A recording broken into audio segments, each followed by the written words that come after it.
Several African leaders sent congratulatory messages to United States President-elect Donald Trump following his victory this week. Some are even hoping for strengthened bilateral relations between their countries and the United States.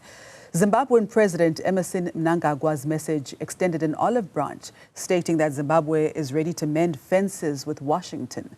The country has a standing Africa Growth and Opportunity Agreement with the African continent, which came into effect in the year 2000. Let's take a closer look now at what Donald Trump's presidency may have in store for the African continent, where trade, investment, and aid are concerned. Development economist and CEO at the Frontline Group, Dr. Jason Musyoka, gives us his views. Good morning, Doctor, and thank you so much for your time. Thank you so much, Ms. Chaba, for having me. Doctor, first and foremost, I want to talk about Trump's re-election. How do you think the outcome of these elections will impact South Africa, the continent, and the globe? Right. So I think that the positive thing is that we know the way the Trump administration operated during the first term, which was, of course, interluded by Biden's administration. So previously, before Trump came to power, I think there was a lot of panic around the world. Nobody really understood what kind of policy positions he would take. So the world has a general sense of the direction. It's still a little bit uncertain because of the transactional politics that under Trump's regime he seems to operate under, but it needs to be said that there is a sense of the direction that he's likely to take in terms of general policy positions. And just coming back to your question, Ms. Chaba, on South Africa particularly, there were some reactions as far as the rand was concerned. The rand tumbled immediately the results were announced, and this has to do a lot with two things. Firstly, of course, the Federal Reserve Bank is likely to cut interest rates. We expect that in the course of this week. And so that has impact. It has really nothing much to do with the Trump presidency itself, but just the moment in time when the Fed needs to cut interest with almost 25 basis points as we predict. And then secondly, it has to do with the South Africa's mid-term budget speech, which predicts that we're going to have significant budget deficits. So the rand should not be interpreted to really mean that it was a reaction directly to Trump's presidency. It's just an accumulation of issues that unfortunately combined with his presidency. But one quick point to make in terms of what we should really expect, particularly, is that South Africa seems to take a much stronger position as far as the North-South actors are concerned. So that is likely to put South Africa in a mild conflict situation with the U.S. And I'll mention a couple of points of divergence with the North, of which the U.S., of course, is the main actor. One is the Russian question. We know South Africa is very much aligned to Russia, and U.S. has something to say about Ukraine and Russia, of course. And then there is the China question. And then thirdly, there is the Iran question. And then lastly, there is the Middle East question. So those geographical geopolitics, South Africa is, apart from the Russia alliance, as far as Trump is concerned, the rest of the points that I've mentioned, South Africa is likely to be on the opposite side of the U.S.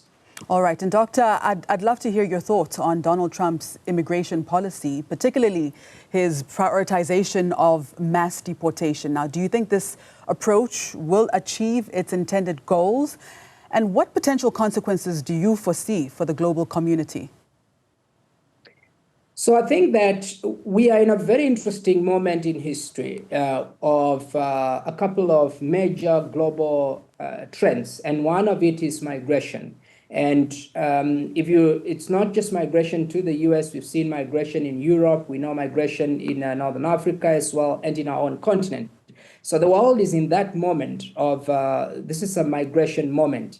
And I think, firstly, the U.S., unfortunately, around this time, it's approaching issues from a very nationalistic point of view, which is why Trump's move or push and campaign slogan, America First, it is very nationalistic. And that is, in my assessment, a missed opportunity for global leadership, partly because if you have the hegemony, the leading superpower or empire that is no longer looking at itself as a global leader, but rather looking inward. I think that, one, this is an indication that the US is clearly on the decline and somebody else needs to step up. China is clearly doing that. India is also touted as, in the next few decades, also stepping forward. So I think the US, in my view, is making a mistake, and it's a missed development opportunity, because migration and development, there is sufficient evidence to suggest that there is a positive correlation, and the US itself being a migration country. But that being said, there are reports already of massive movements of illegal immigrants from the US to Canada, and Canada is preparing really for that mass migration there. And so there are some already fears, and you can see reactions to Trump's rhetoric. He's clearly, I think, going to act on his proposition as far as migration is concerned. But I really think on this, America is on the wrong side of development history in this moment in time. All right. And during his first term in the White House, Trump introduced schemes to increase investment in Africa, schemes that remained operational 3 years after he left office. So how do you think he might approach Africa in this new climate? So there is the Prosper Africa program or initiative, which if you look at the data, between 2019 and now, they've been able to facilitate trade of about 120 billion US dollars.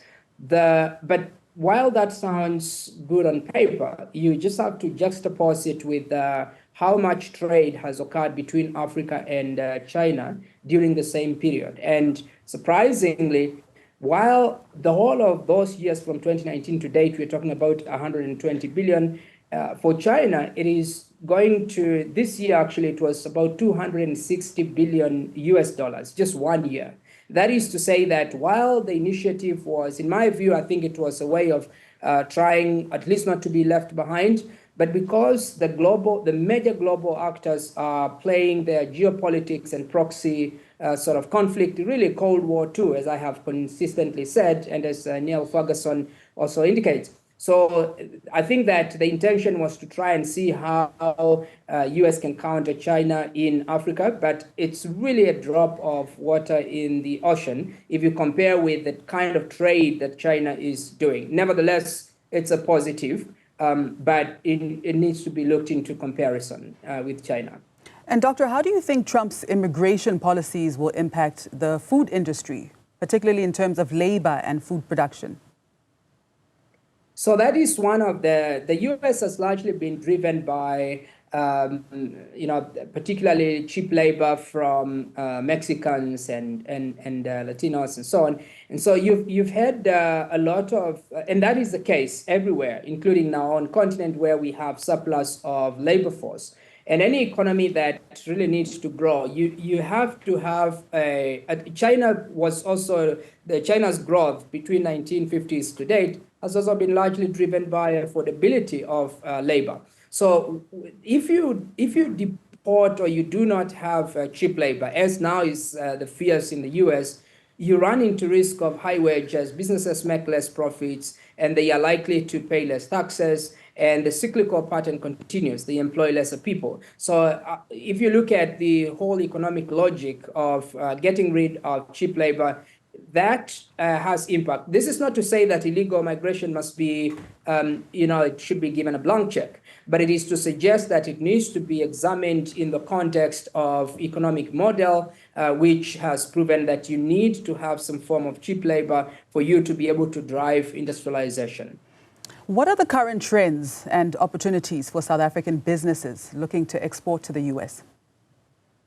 So South Africa is going to chair the G20 next year. From 2025, it will be their chair. And there are indications that, for example, Trump will be coming to South Africa, but it's too early to tell. But that being said, that is really an opportunity. South Africa has not stepped up to play as it should on the global platform, if you look at the export trend. So I think that there are some of those opportunities that South Africa now has, whether it's chairing the G20 or now playing within BRICS, that it's really able to step up as far as exports are concerned. And I think part of the lack or declining exports in our sectors in South Africa has been largely because of the impact of electricity. We know the coal terminal in Richards Bay that created a huge problem. As a matter of fact, you actually had a lot of coal or mining companies that moved to Mozambique, to Maputo terminal, and that was a loss for South Africa. So some of our own internal issues and management of the economy locally has tended to create the barriers that prevent expanded exports. All right, Doctor, thank you so much for your time.